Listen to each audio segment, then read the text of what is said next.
बुधवार 7 अगस्त 2024 का श्रावण शुक्ल पक्ष तृतीय।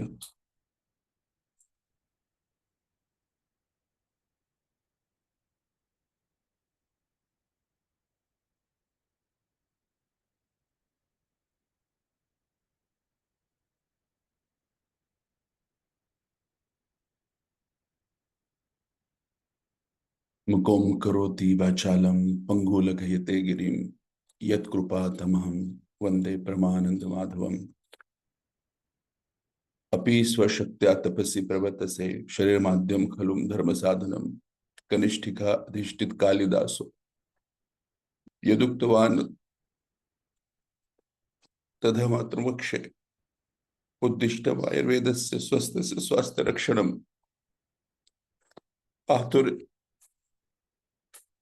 आतुरे रोग मुक्तिश्च वयमेतत् प्रयुज्यते योग शास्त्रे अधुना किंतु न तस्य प्रयोजनम् द्वैर्मोक्ष प्राप्ति स्यात् योगो मोक्ष प्रवर्तका स्वास्थ्यं च रोग मुक्तिश्च मोक्ष प्राप्तिस्तथैव च सम्यक् सम्यक् अध्ययनेनैव आयुर्योगस्य तद्भवेत्।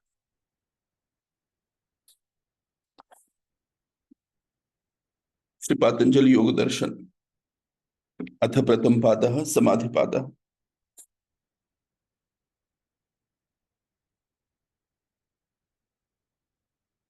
अथ योगानुशासनम् योगश्चित्तवृत्ति निरोधः तदा द्रष्टु स्वरूपेवस्थानम् वृत्ति सर्प्यमितरत्र वृत्तया पंचतया क्लिष्टा क्लिष्टा प्रमाण विपर्य विकल्प निद्रा स्मृतया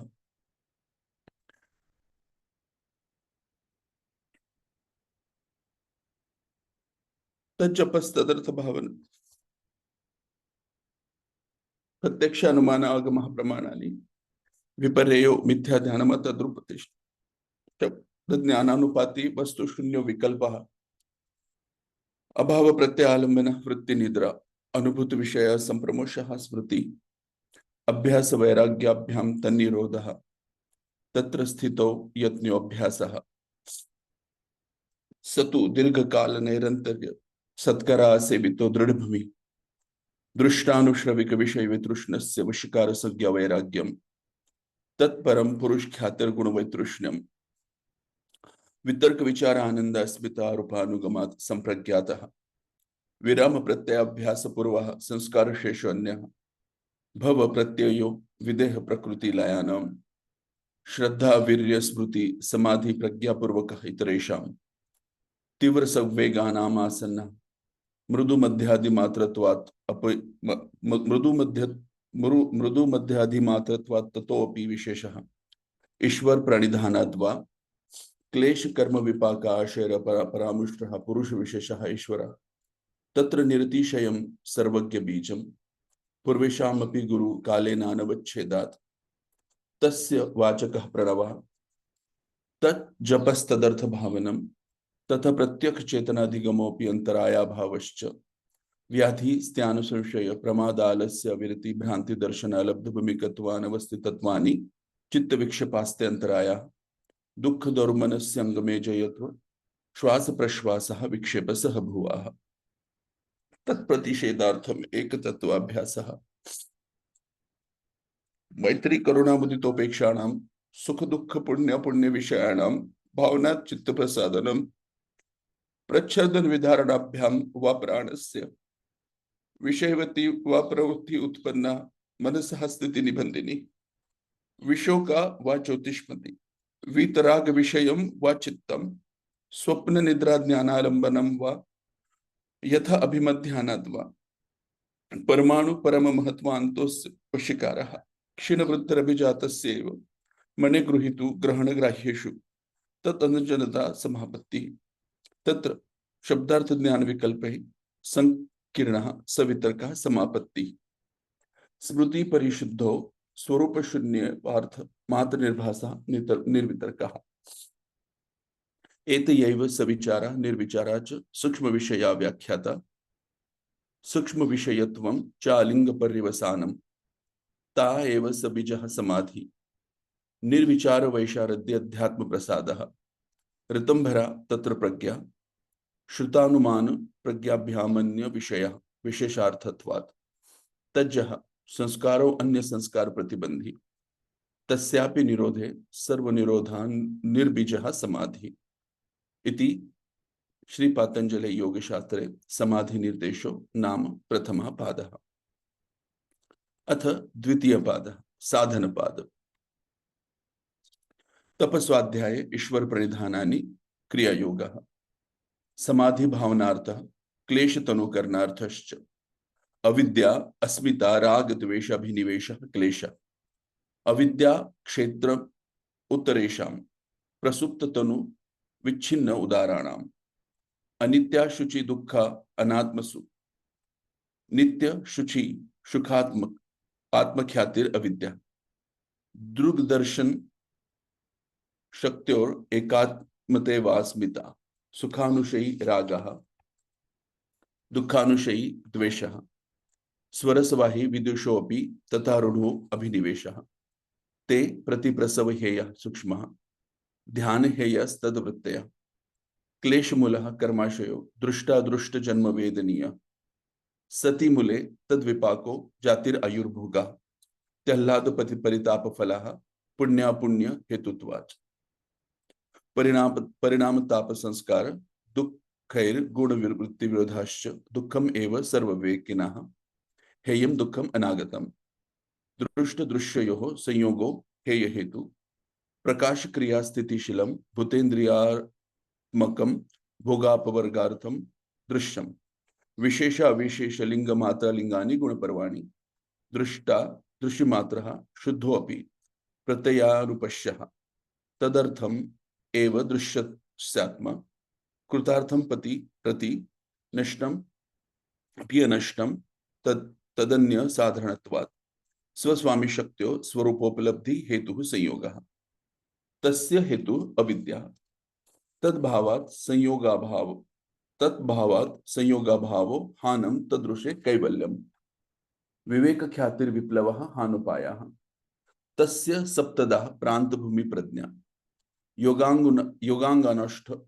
योगांगानुष्ठानात् अशुद्धि क्षये ज्ञान दीप्तिर अविवेक ख्याते यम नियम आसन प्राणायाम प्रत्याहार धारणा ध्यान समाधयो अष्टांगानि अहिंसा सत्य अस्तेय ब्रह्मचर्य परिग्रह यमा जाति देश काल समयानवच्छिन्न सार्वभौम महाव्रतम शौच संतोष तप स्वाध्यायेषु प्रणिधानानि नियम वितर्क बाधने प्रतिपक्ष भावनम वितर्का हिंसादया कृतकारित अनुमोदित लोभ क्रोध मोह पूर्वका मृदु मध्यादि मात्रा दुख ज्ञानांत फला इति प्रतिपक्ष भावनम अहिंसा प्रतिष्ठायां तत् सन्निधो वैरत्यागः सत्य प्रतिष्ठायां क्रिया फलाश्रयत्वम अस्तेय प्रतिष्ठायां सर्वरत्नोपस्थानम ब्रह्मचर्य प्रतिष्ठायां वीर्यलाभः अपरिग्रह स्थैर्य जन्म कथनता संबोध शौच स्वांग जुगुप्सा परीर असंसर्गः सत्वशुद्धि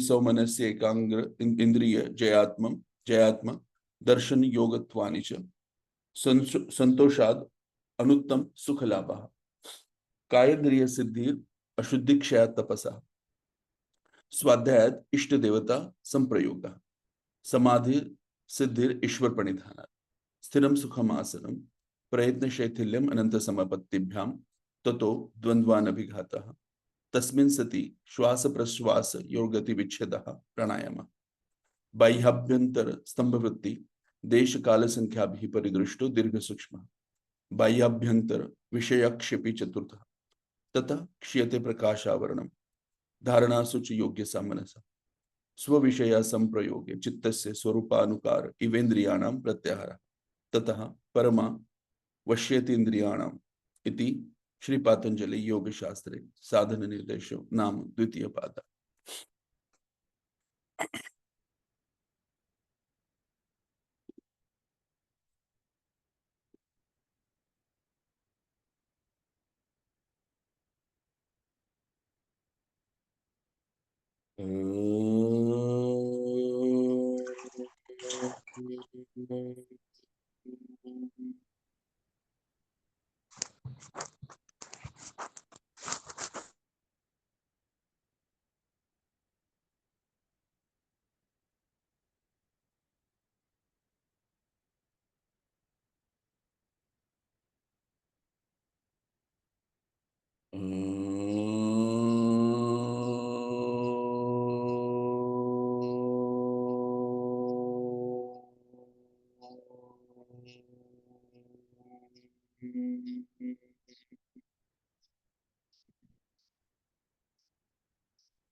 पिछले कई वर्षों से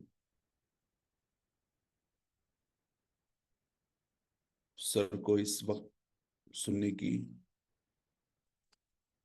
सभी को आदत है।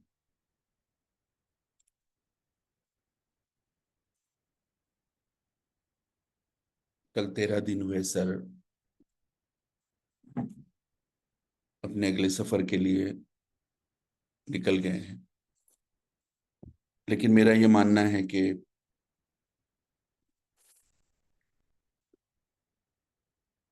जो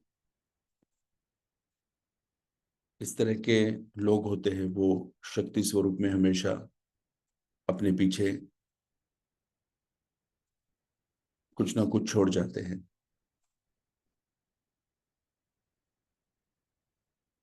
सर के इस वक्त में उनके किसी भी शुरू किए हुए काम को पूरा करने की क्षमता मुझे नहीं लगता किसी में भी होगी। एटलीस्ट मैं अपने बारे में बोल सकता हूँ कि मुझ में तो वो नहीं है। लेकिन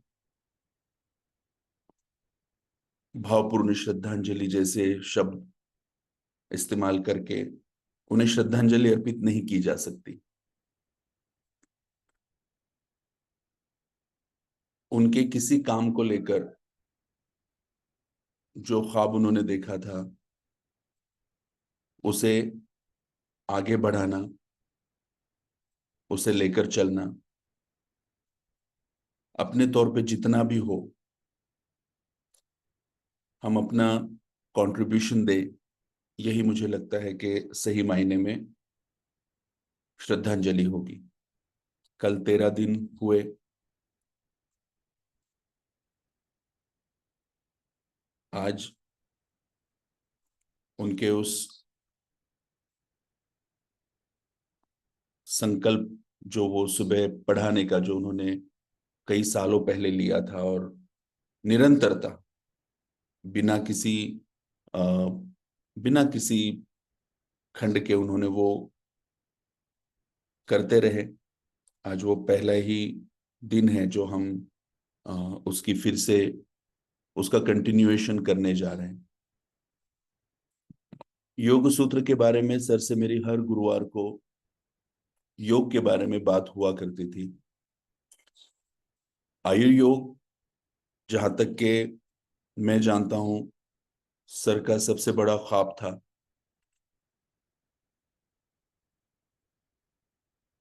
आखिरी लेक्चर सर ने मेरी क्लिनिक में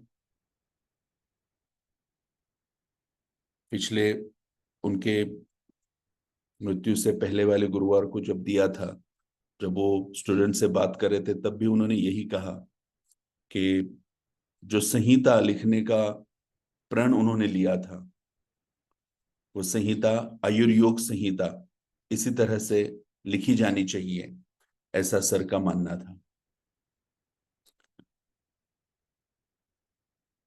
अब आयुर्योग संहिता लिखने की क्षमता तो नामुमकिन है कि किसी एक में हमें मिले जो सर में ही थी, लेकिन आयुर्योग इस कंसेप्ट पर काम होना चाहिए।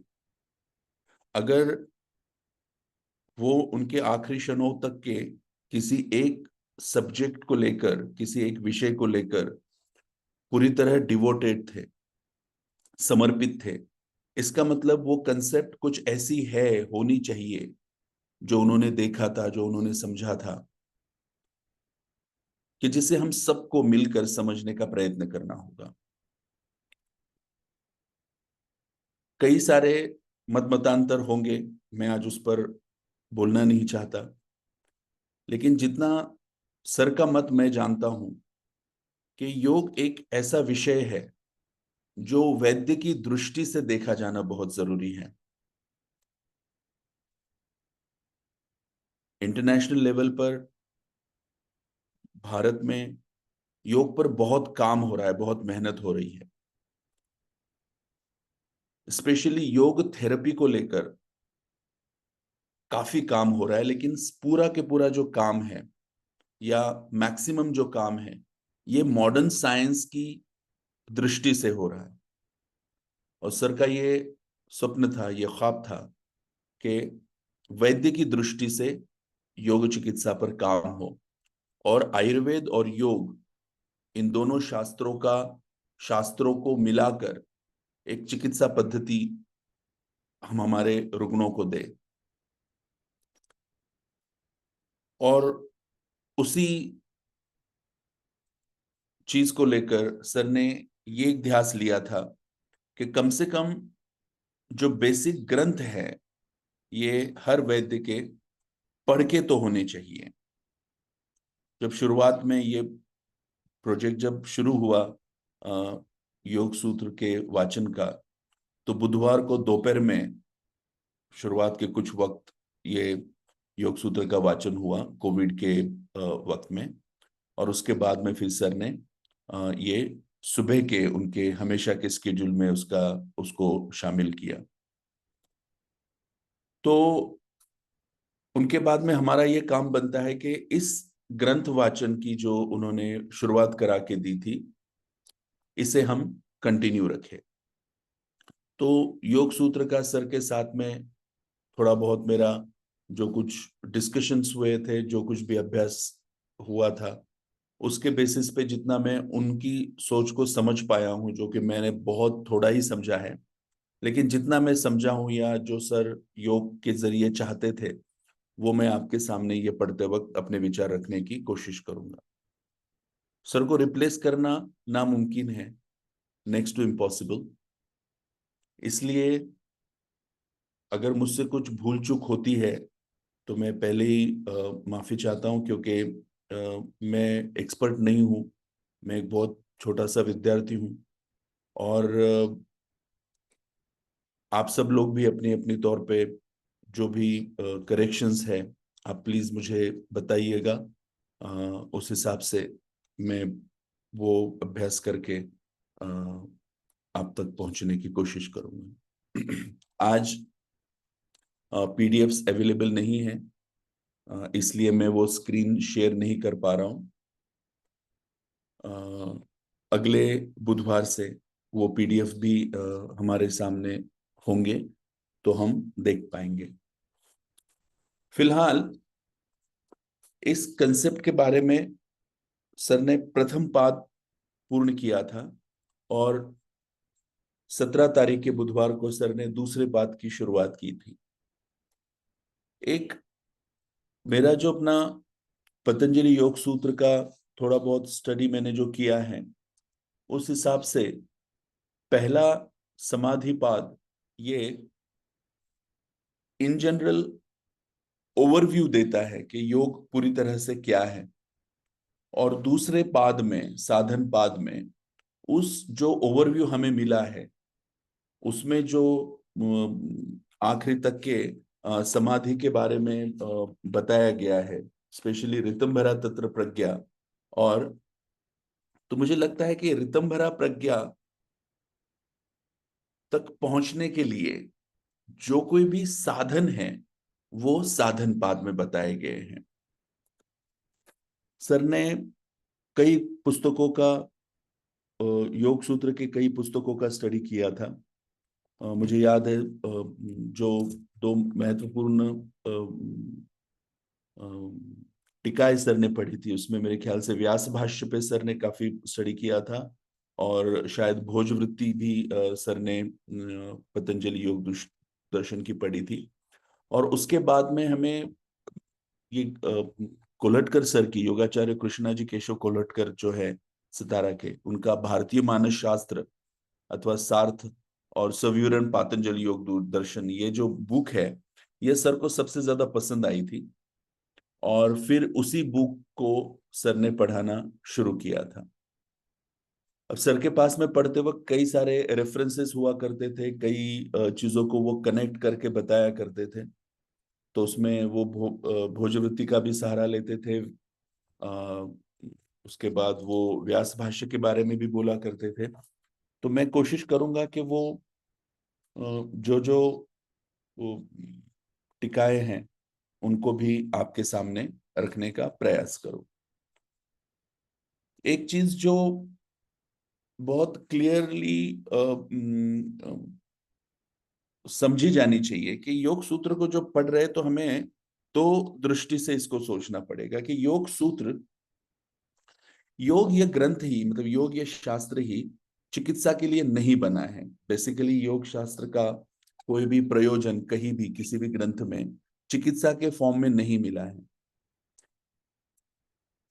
डायरेक्ट उसका रेफरेंस नहीं है, बट इनडायरेक्ट रेफरेंसेस के थ्रू हमने योग चिकित्सा को समझने की कोशिश की। तो जो भी सूत्र हम पढ़ रहे हैं इन्हें केवल फिलोसॉफिकली न लेते हुए इसका प्रैक्टिकल स्वरूप क्या हो सकता है, इसको प्रैक्टिकली हम किस तरह से हमारे लाइफ में, हमारे पूरे जिंदगी में हम इसको अनुभव कैसे कर सकते हैं, इस तरह से अगर हम इन सूत्रों की तरफ देखें तो ये सूत्र समझना ज्यादा आसान होता है। बिल्कुल अथ योगानुशासनम से लेके तो ऋतंभरा तत्र प्रज्ञा तक हर सूत्र को पहले पाद के हमें इस तरह से देखना पड़ेगा कि इसको इस्तेमाल कैसे किया जा सकता है। बिकॉज योग इटसेल्फ इज अ प्रैक्टिकल शास्त्र, ये प्रैक्टिकल शास्त्र है, ये करने वाला शास्त्र है, ये पढ़ने वाला शास्त्र नहीं है, ये केवल समझने वाला शास्त्र नहीं है, बल्कि इसमें डूइंग एस्पेक्ट है, करने वाला एस्पेक्ट है। तो जो सूत्र आपके जीवन में आपको लॉजिकली समझ में आता है, जिस सूत्र का आप अपने पेशेंट्स में, अपने खुद के पर्सनालिटी में यूज कर सकते हो, उसी सूत्र को केवल अपनाना चाहिए, बाकी सूत्र को केवल एक फिलॉसफी बोल के छोड़ देना चाहिए। और मेरे अनुभव के हिसाब से हर सूत्र को जब आप अपने अंदर देखोगे तो उसका प्रैक्टिकल एप्लीकेशन आपको यकीनन नजर आएगा। तो दूसरा पाद, जैसा मैंने कहा कि साधन के तौर पे है, मैं जो किताब में दिया हुआ है वो पढ़ना मैं शुरू कर रहा हूं कि योग दर्शन के पहले पाद में चित्त की 5 वृत्तियां, उनके निरोध के उपाय, संप्रज्ञात असंप्रज्ञात समाधि के स्वरूप और प्रकार आदि का वर्णन हुआ। अब विध्यान अवस्था में तथा समाहित अवस्था में जो आचरण करने की योग की बहिरंग साधन है वो कौन सी है, ये बताने के लिए दूसरे पाद का प्रारंभ किया गया है। इसका अनुबंध है कि योगाभ्यास में जो प्रवृत्त होता है साधक, कभी समाहित अवस्था में होता है तो कभी व्युत्थित अवस्था में होता है। योगाभ्यास का प्रमुख जो ध्येय है, ये ये दोनों अवस्था में योगाभ्यास के लिए पोषक ऐसे अंतरंग और बहिरंग जो साधन होते हैं वो बताना जरूरी है। इसलिए पहले व्युत्थित अवस्था में उन्होंने किस तरह का साधन क्रम रखना चाहिए ये बताया है, ये दूसरे साधन पाद के पहले ही सूत्र में बताया गया है।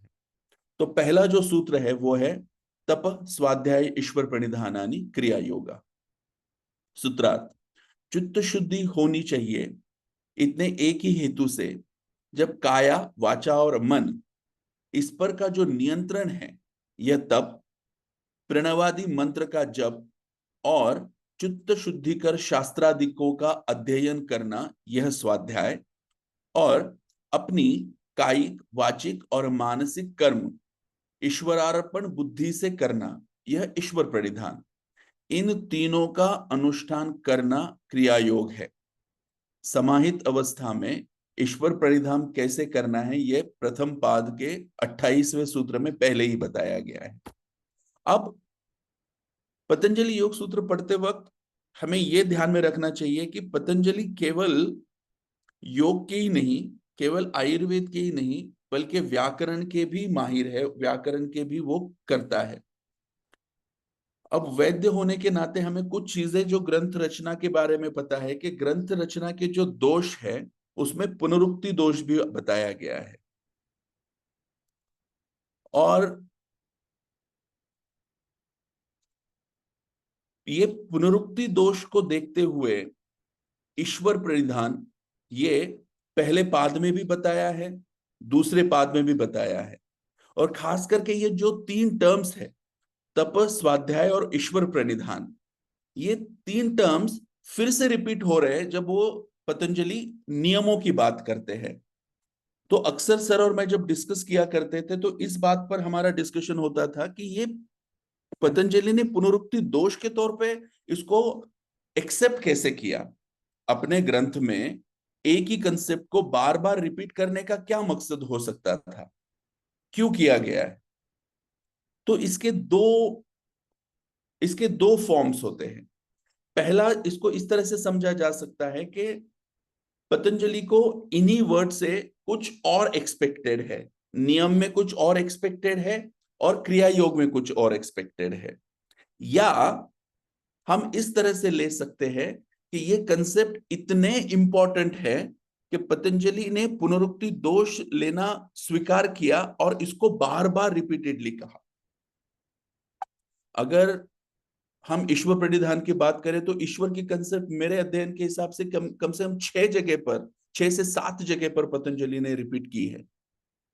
तो ये कंसेप्ट इतनी इंपॉर्टेंस उसका दिखाने के लिए हो सकता है कि इसे बार बार रिपीट किया हो। या हमें इसका मतलब क्रिया योग में इसका अलग मतलब लेना होगा और नियमों में इसका अलग मतलब लेना होगा। जब हम नियमतों आएंगे तब इसका क्या मतलब लेना है वो हम बिल्कुल समझने की कोशिश करेंगे।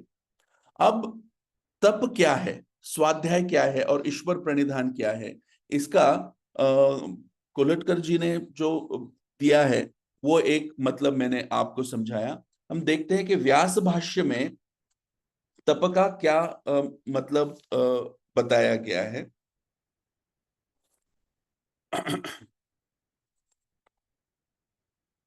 तप को व्यास भाष्य सीधे सीधे तपस्या ही कह रहे हैं। ना तपस्विनो योग सिद्ध्यंति अनादि कर्म क्लेश वासना चित्रा प्रति उपस्थित विषय जाला च शुद्धिर नान्तरेण तपः संभेद मापद्यत इति तपसा उपादानम। अतपस्वी पुरुष का योग सिद्ध नहीं होता। अब ये तपस्या किसको कहना चाहिए, तो एक जो कंसेप्ट है तप को समझने की कि तप is something which is opposite of comfort. आप आपके कंफर्ट जोन से हटकर जो क्रिया करते हैं, जो काम करते हैं, वो तप है। इस तप को हम उदाहरण के साथ में समझने की कोशिश करेंगे। तप के बाद में अगर आप ये समझे हो कि तपस्या वो होती है जो आपके कंफर्ट जोन से हटके हो, तो तप और कंफर्ट ये अपोजिट वर्ड्स है। स्वाध्याय अगर हम इसका फोड़ करें तो अपने आप को जानना पहचानना, स्व अध्याय। अपने आप को हम किस तरह से पहचानेंगे, तो जो कुछ भी तत्व ज्ञान है, जो कुछ भी ग्रंथों में शास्त्रों ने जो कुछ भी बताया है, उन्हें अपने अंदर देखना, अपने अपने अंदर समझना। मतलब आयुर्वेद की दृष्टि से जो कुछ भी स्वस्थ वृत्त में सदवृत्त बताया गया है, उस सदवृत्त का पालन करना भी स्वाध्याय होगा। अगर रोज रात में हम बैठकर आज के दिन में मैंने क्या सही किया, क्या गलत किया, मेरे सही करने के पीछे के हेतु क्या थे, मेरे गलत करने के पीछे के हेतु क्या थे, ये सब भी हम समझते हैं, तब भी उसको स्वाध्याय कहा जाएगा। अपने आप को समझना, ये स्वाध्याय में आएगा। और ईश्वर प्रणिधान, जैसा कि यहाँ पे लिखा है कि ईश्वरार्पण बुद्धि से कार्य करना। अब ईश्वरार्पण बुद्धि से कार्य करने का सीधा सीधा मतलब है कि अपने अहंकार पे विजय पाना। जो हम ये कहते हैं कि ये मैं कर रहा हूं, ये मैंने किया, ये मेरी वजह से हुआ, ये सभी के वजह से कहीं ना कहीं आपका चित्त चित्त जो है वो विक्षेप हो जाता है, उसका चित्त विक्षेप होता है। आपके जो भी मुश्किलें हैं, जो कुछ भी प्रैक्टिकल प्रॉब्लम्स है, या हम कुछ वक्त के लिए ऐसे कहें कि जो कुछ भी साइकोलॉजिकल प्रॉब्लम्स है, वो क्यों है, तो उसकी एक अहम रीजन, अहम वजह यह है कि कहीं ना कहीं हमने हमारे अहंकार को जोड़ा हुआ है। तो उस मैं को हटाने के लिए, उस आईनेस को हटाने के लिए ईश्वर प्रणिधान बोला गया है। अब ये तीनों टर्म्स को जब एक साथ में जोड़ा जाएगा तब उसको क्रिया योग कहेंगे। अब क्रिया योग कहते वक्त ये डेली करने वाली चीज है। There is a doing aspect in क्रिया योग। It is not just an understanding और स्पीकिंग एस्पेक्ट, लेकिन ये करने वाली चीज है। तो इस पर जो मेरा विचार, जो मैंने सर से डिस्कस किया था, वो ये था कि तप स्वाध्याय ईश्वर प्रणिधान ये रिचुअल है हमारे डेली रूटीन में। ये प्रैक्टिकली कहीं ना कहीं होना चाहिए, ये हमारे रेगुलर रूटीन में ये कहीं ना कहीं होना चाहिए। ऐसा जहां पर आता है उसको हम इसको क्रिया योग कहेंगे। जैसे अब हमेशा मुझे एक सवाल पड़ता है कि अगर आपको वैष्णो देवी जाना है, या आपको चार धाम की आप यात्रा कर रहे हो, या अगर आप सच में जो पुराने जो मंदिर हुआ करते थे, इवन आप अगर भीमाशंकर के शिव मंदिर में जाते हो, तो आपको चढ़ के जाना है, आपको खाई में अंदर जाना है, आपको पत्थरों से पार करते हुए जाना है। तो ये सारे जो शक्तिपीठ है, या ये जो सारे मंदिर है, ये वहां पर जाने के लिए जो एक एफर्ट लेना पड़ता है, क्या हम इस एफर्ट को भी तप कह सकते हैं? वहां पर जाकर जो हम अपने आप पर ध्यान देते हैं, हम अपने आप को समझने की कोशिश करते हैं, हम अपने आप को जानने की कोशिश करते हैं, क्या इसको स्वाध्याय कहा जा सकता है? और वहां पर जब जाकर हम अपने आप को पूरी तरह से समर्पित कर देते हैं, वहां पर हमारा आईनेस हट जाता है, हमारा मैं हट जाता है, क्या इसको ईश्वर प्रणिधान कह सकते हैं?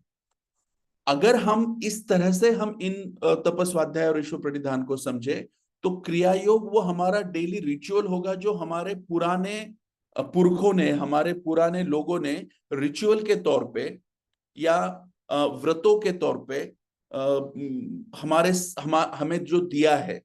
कि हर रिलीजन में, हर धर्म में मैं ये देखता हूं कि कुछ डूइंग एस्पेक्ट हर रिलीजन में बोला गया है। अगर उस हर रिलीजन के डूइंग एस्पेक्ट को अगर देखें, तो मुझे लगता है कि वो क्रिया योग का हिस्सा होना चाहिए। जैसे हर रोज सुबह आप अगर साधना कर रहे हो, कुछ पूजा पाठ कर रहे हो, तो उसके लिए जो वक्त निकालते, आपके बिजी रूटीन में से आपने वक्त निकाला, this is going out of comfort zone. या जो हम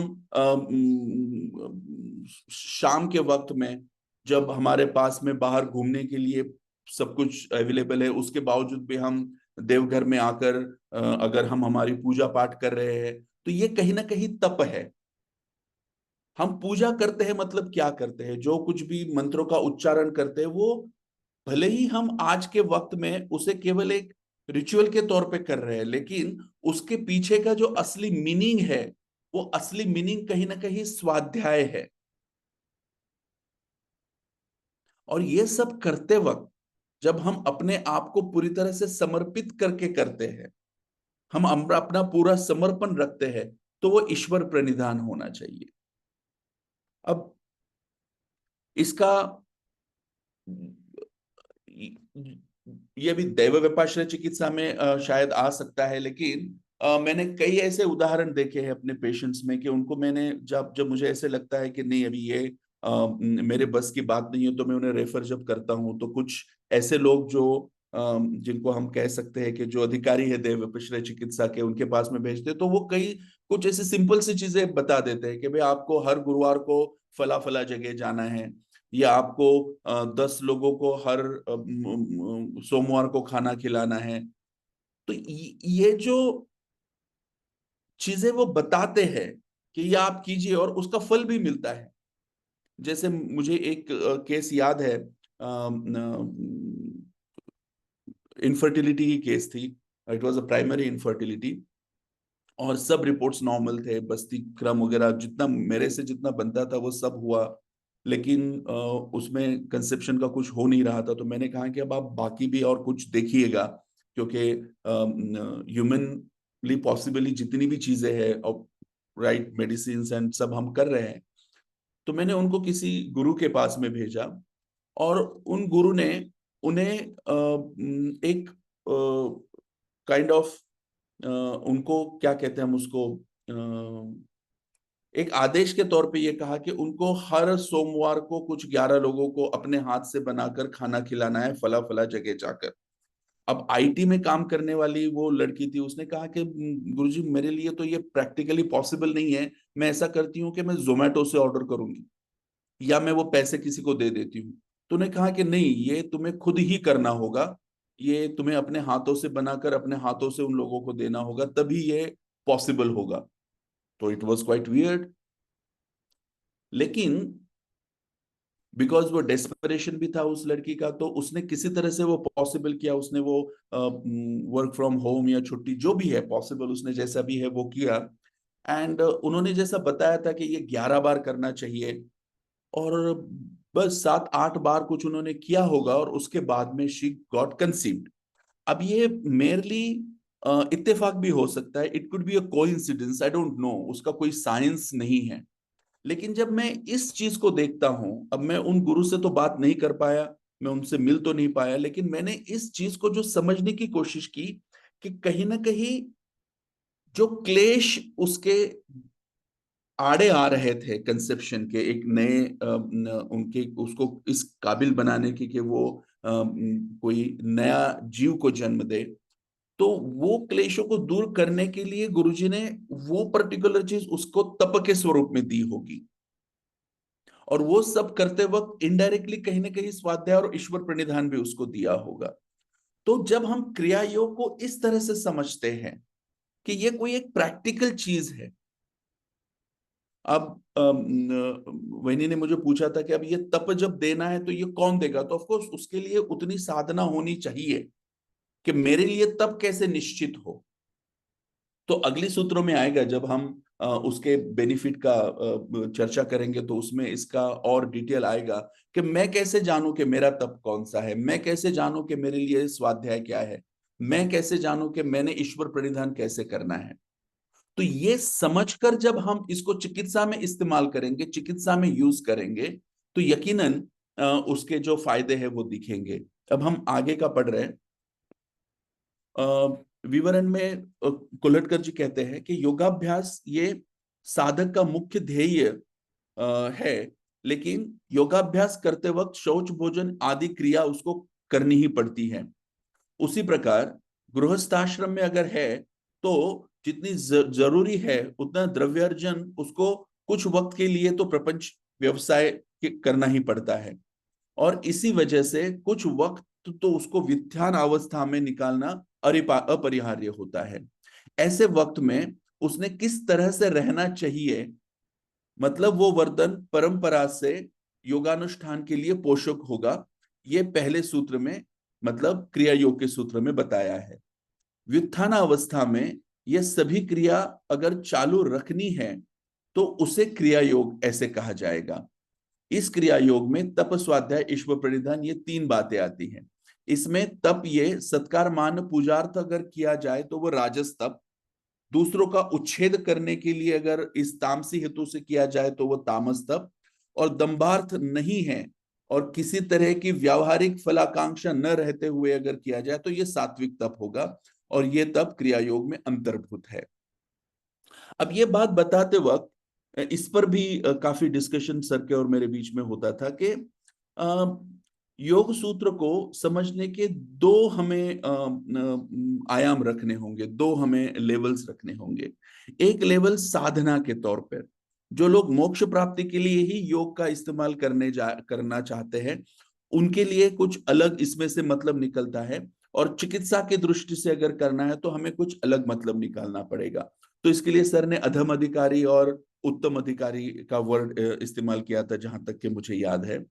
अब इससे पहले जो मैंने आपको एग्जाम्पल दिया, वो एग्जाम्पल बिल्कुल राजस तप के जैसे था, कि उसमें कुछ आपकी एक्सपेक्टेशन थी, उसमें कुछ आपकी अपेक्षा थी, उससे आपका व्यवहार या आपका जो वर्ल्डली जो मटेरियल डिजायर्स जो है वो पूरे हो रहे हैं। क्रिया योग में जो सात्विक तप का जो ये आया है कि जिसमें कोई फलाकांक्षा नहीं है, और उसके बावजूद भी जब आप कर रहे हो तो इस तरह का तप आपके मोक्ष का कारण बनेगा।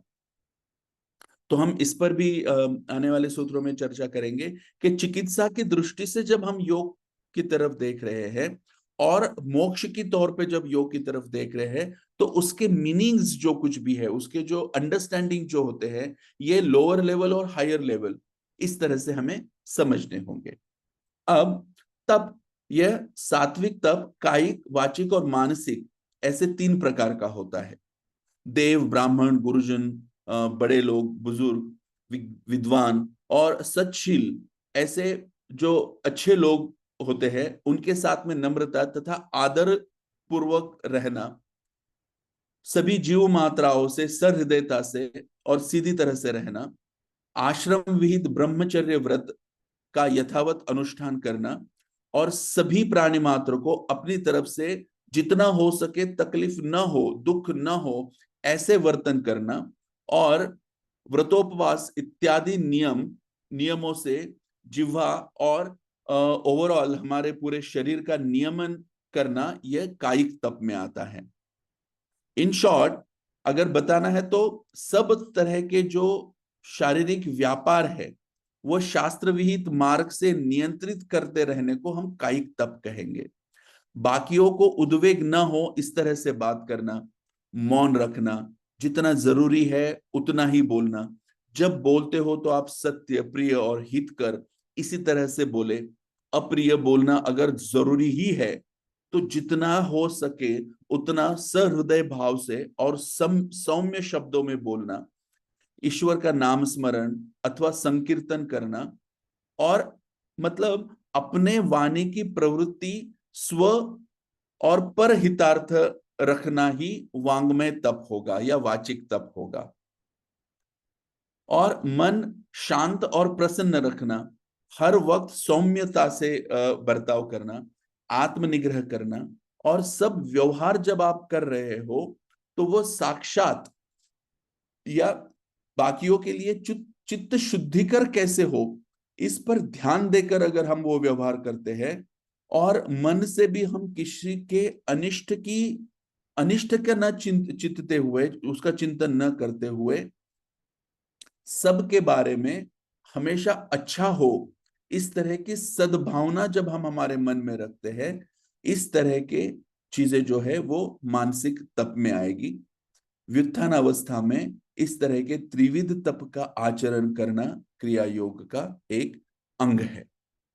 तो तप को इन्होंने एक्सप्लेन किया है, तो तप को एक्सप्लेन करके जो कुलटकर जी का जो ओपिनियन है कि हमारा बर्ताव काया, वाचा और मनसा इस तरह से होना चाहिए कि जिसकी वजह से किसी और को तकलीफ न हो।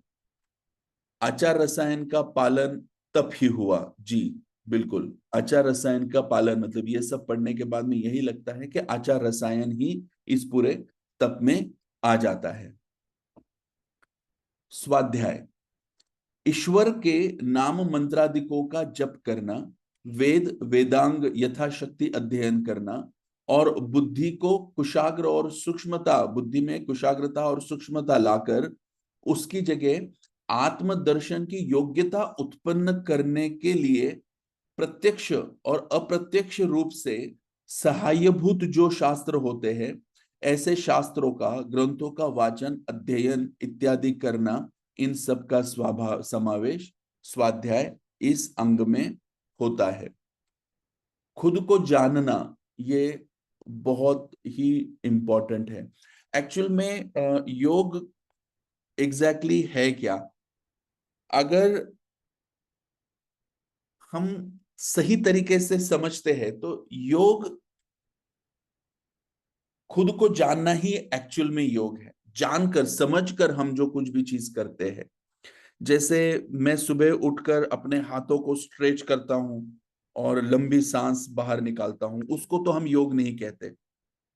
या मैं जब कुर्सी पे बहुत देर बैठकर थक जाता हूं और खड़ा होकर मैं अपने आप अपने कमर पे हाथ रखकर पीछे की तरफ मैं अब बेंड होता हूं, तो उसको मैं बैक बेंडिंग आसन नहीं कहता। या जब मैं बहुत थक जाता हूं तो अपने हाथों को ऊपर उठाकर एकदम ऊपर की तरफ स्ट्रेच करता हूं, मैं उसे पर्वतासन नहीं करता कहता। लेकिन जब हम आसन के फॉर्म में अपने हाथों को उसी तरह से स्ट्रेच करते जैसे हमने सुबह बिस्तर पर किया था या कुर्सी में थकने के बाद में किया था, जब हम ये जानकर और समझकर करते हो तो आप उसको आसन बोलते हो। जन्म से लेके मृत्यु तक हर रोज हम इनहेलेशन और एक्सहेलेशन कर रहे हैं, लंबी सांस ले रहे हैं, लंबी सांस छोड़ रहे, लेकिन उसको प्राणायाम नहीं कहते। लेकिन यही चीज जब आप समझकर करते हो, जानकर सोचकर करते हो, तो आप उसको प्राणायाम कहते हो। कि आप सांस देख कर ले रहे हो, सांस देख कर छोड़ रहे हो, तो उसको आपने प्राणायाम कहा। तो फर्क क्या है कि पहले जो मैंने हाथ स्ट्रेच किए थे सुबह बिस्तर पर उठकर, उस वक्त मैंने उनको, वहां पर मेरा अवेयरनेस नहीं था, मैंने समझकर नहीं किया था। और ये आसन के फॉर्म में जब मैंने योगा मैट पर बैठकर या योगा के क्लास में टीचर ने बोलने के बाद कि stretch your arms, join your hands, ये जब हम समझ कर रहे हैं तो हम उसको आसन कह रहे हैं। जब हम सजग होकर श्वास लेना योग, सजग होकर श्वास लेना प्राणायाम है, बिल्कुल। तो जो भी चीज हम सजग होकर करते हैं, निद्रा, हम सोते हैं तो उसको निद्रा कहते हैं, लेकिन हम जब योग निद्रा कर रहे हैं तो हम उसमें सजग होकर कर रहे हैं। जब हम सिर्फ खा रहे हैं तो हम उसको खाना कहते हैं, लेकिन हम जब ये समझ कर खा रहे हैं कि उसकी मात्रा कितनी है, उसके गुण क्या है, हम उसको किस तरह से खा रहे हैं, तो उसको मिताहार कहा जाता है, मतलब योगिक डाइट कहते हैं। जब हम बात कर रहे हैं तो केवल बात कर रहे हैं। जब हम सोच समझ कर सजग होकर बात करें तो उसको योगिक टॉक कहा जा सकता है। तो योग क्या है? तो योग इज नथिंग बट, जब हम किसी भी चीज को समझ कर करते हैं तो उसको योग कहते हैं। तो स्वाध्याय में जो कोलटकर जी कह रहे हैं कि यही है कि जब हम किसी चीज को समझने के लिए जो प्रयास करते हैं उसको स्वाध्याय कहा जाता है। फिर ईश्वर प्रणिधान, क्रिया योग के तीसरे अंग ईश्वर प्रणिधान है। इस तीसरे अंग को ईश्वर प्रणिधान कहा जाता है। पहले पाद पहले पाद में 23 और 27वें सूत्र में ईश्वर प्रणिधान कहा गया है। वो समाहित अवस्था में साधने की चीज है।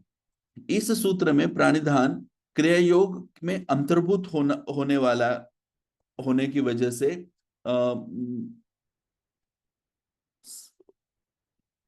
इस सूत्र में का प्राणिधान क्रिया योग में अंतर्भूत होने की वजह से वो क्रिया, मतलब वर्णाश्रम विहित प्राप्त कर्म करते वक्त वित्थान अवस्था में करने की चीज है। अपने हाथ से जो जो कर्म होते हैं वो सब कर्म ईश्वरार्पण बुद्धि रखकर करना ही ईश्वर प्रणिधान है। सब कर्म, अगर सब कर्म कहते हैं मतलब अपने हाथ से जो शुभ कर्म होते हैं उसके साथ भी जो कुछ भी इच्छा, अनिच्छा, परेच्छा, प्रारब्ध के अनुसार जो अशुभ कर्म हमारे हाथ से होती है उसका भी समावेश इसी में ही आया। इस तरह से हमारे हाथ से होने वाली जो भी शुभाशुभ कर्म है वो परमेश्वर को अर्पण करते जाने से उस कर्मों का जो हमारे मन पे जो संस्कार होता है वो क्षीण बल होता है।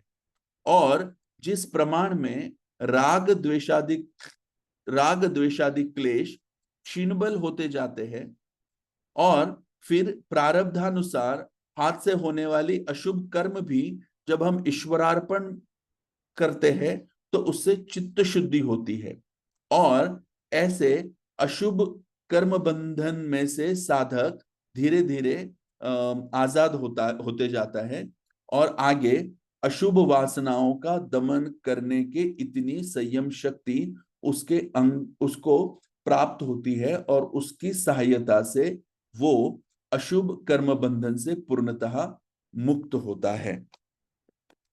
तो ये कोलटकर जी ने अपने पहले सूत्र में क्रिया योग के बारे में बताया था। अगला सूत्र हम अगले बुधवार को देखेंगे। सर ने यहाँ तक के उनके आखिरी जो योग का लेक्चर था उसमें यहाँ तक के मुझे जहाँ तक के याद है पढ़ाया था। तो इसमें आप लोगों के जो भी अनुभव होंगे, या आप में से किसी ने सर के साथ में योग विषय पर कोई खास चर्चा की होगी, या उनका कोई स्पेसिफिक अंडरस्टैंडिंग अगर आप में से किसी ने समझा होगा, तो प्लीज आप मुझसे इसको शेयर करें। जीएसवीसी के ग्रुप पे भी अगर आप डालते हो तो भी वो मुझ तक पहुंच जाएगा, या मेरा व्हाट्सएप है, आप उसमें भी अगर आप भेजते हो, क्योंकि ये बहुत इम्पोर्टेंट है कि सर ने जिनके जिनके साथ में जो जो चर्चाएं की थी उसके जरिए हमें जितना भी है उसे कंपाइल करके उसके साथ में आगे बढ़ना है। जैसा मैंने शुरुआत में ही कहा था कि सर को कॉम्पेंसेट कर पाना इज नेक्स्ट टू इम्पॉसिबल, लेकिन हम अगर मायूस होकर बैठ जाए और कुछ न करे तो उससे बड़ा सर का इंसल्ट और कुछ नहीं होगा, ऐसा मेरा मानना है। तो अपने तौर पे चलते हैं, धीरे धीरे चलेंगे, ये तो मानना पड़ेगा कि सर नहीं है, तो साथ में मिलकर चलेंगे तो मुझे लगता है कि कुछ कदम चल पाएंगे। सर अगर 10 कदम चल रहे थे तो हम 1 कदम तो चले, तो उस हिसाब से हम बढ़ेंगे। जो भी मैंने एक्सप्लेनेशन या जो भी चीजें बताई है, इसमें अगर कुछ गलत या सही नहीं है तो वो मेरा समझ का, मेरी बुद्धि का दोष है, और कुछ अगर अच्छा आप तक पहुंचा है तो वो मैं ईश्वर को भी अर्पण करता हूँ, और वो गाडगी सर की देन है। योगेन चित्तस्य पदेन वाचा मलं शरीरस्य च वैद्यकेन योपाकरोत्तम प्रवरं मुनीनां पतंजलिं प्रांजलिरानतो अस्मि। बहुत बहुत धन्यवाद आप सब लोग को। Thank you.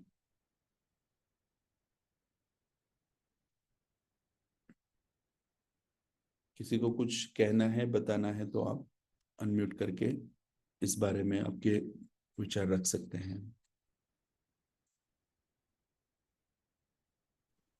सर बहुत सुंदर तरीके से आपने विवेचन किया, कहीं ना कहीं सर की झलक भी उसमें आ रही थी।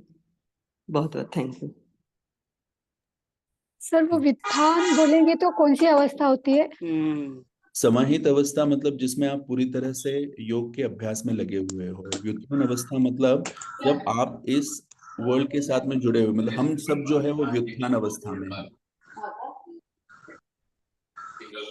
हमारी जो अवस्था अभी की है ये व्युत्थान अवस्था है, कि जब हम योग में पूरी तरह से साधना में डूबे हुए नहीं रहते।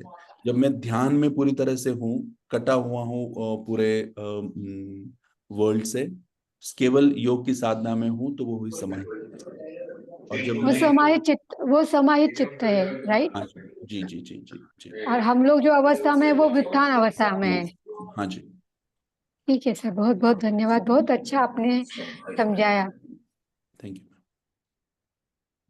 मेरा कांटेक्ट नंबर तो वो जेएसवीसी के ग्रुप पे मैं हूँ, मैं वहां पर अभी मैसेज में शेयर कर रहा हूँ। लेकिन सर ने जो भी आप लोगों से योग की चर्चा की होगी वो प्लीज मुझे जरूर बताइएगा, वो बहुत जरूरी है। धन्यवाद।